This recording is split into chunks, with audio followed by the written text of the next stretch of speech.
How's it going, Guardians? Shifty here, and on this past Thursday, Bungie dropped a pretty hefty TWAB on us. In that TWAB, they talked about some old Trials of the Nine weapons being added to the Prophecy dungeon. There's no doubt that some of those weapons are going to be great and worth farming for. However, they also talked about some new weapons being added to the world loot pool. In today's video, I want to dig a little bit deeper into what those 6 weapons are. For the most part, these weapons are going to highly depend on what weapon perks they can roll with. Overall, I'm pretty happy with the number of weapons that are being added next season.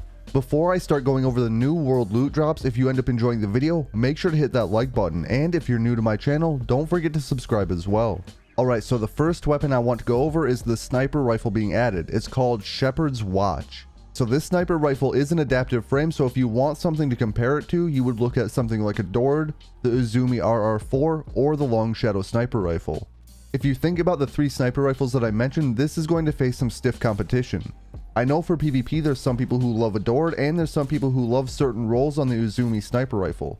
And for the PvE side of things, you have the Long Shadow or Uzumi. That means this sniper rifle is really going to have to roll with some great perks in order to even be viable to most people.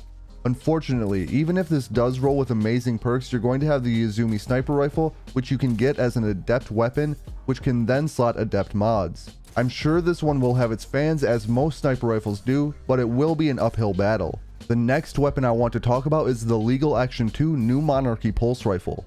This pulse rifle is a high impact frame, so you're going to want to compare it to the Messenger or Cold Denial. With that in mind, you already know it's a decent option for PvP.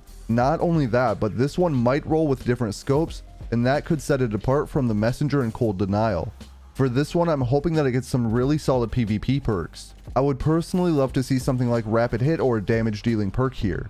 Don't forget, we're also getting an Unstoppable Pulse Rifle mod next season, so make sure to keep an eye out if this can roll with Vorpal Weapon or Frenzy. The third weapon I want to bring up is a fan favorite auto rifle called Scathelocke. Now, I know there's quite a few veteran players out there who wanted to see this weapon come back, and here it is. So this one is an adaptive frame, and comparable weapons include Gnawing Hunger, Arc Logic, or the Forward Path Iron Banner auto rifle. I would still say that adaptive frame auto rifles are viable in PvP.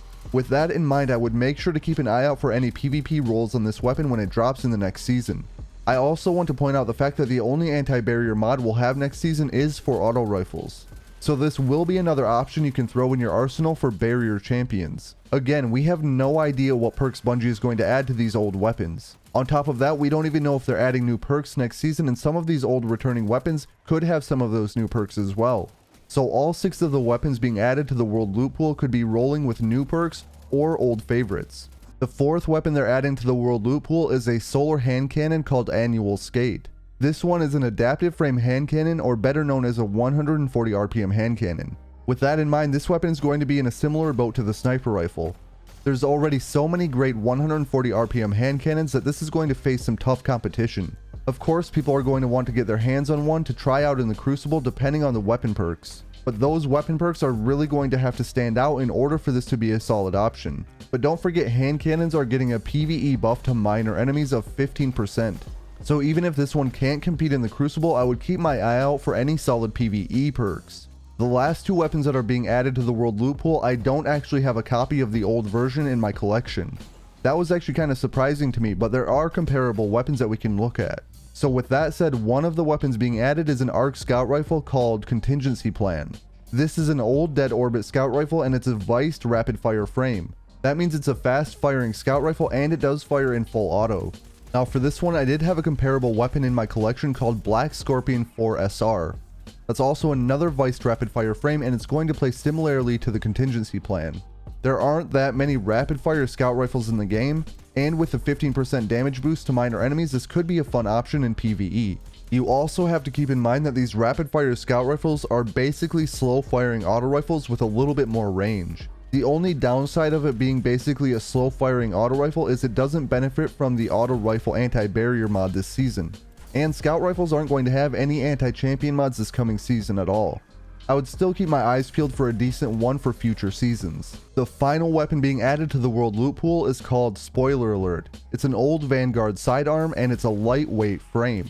These lightweight frames are single fire and fire at 360 rounds per minute. Not only that, but this sidearm is comparable to the Season of the Splicer sidearm Farewell. The Farewell sidearm could already roll with some solid perk choices. So if you liked the Farewell sidearm this season, I would highly recommend checking out the Spoiler Alert sidearm next season, especially if it has some new decent perks or it rolls with some perks that Farewell couldn't roll with.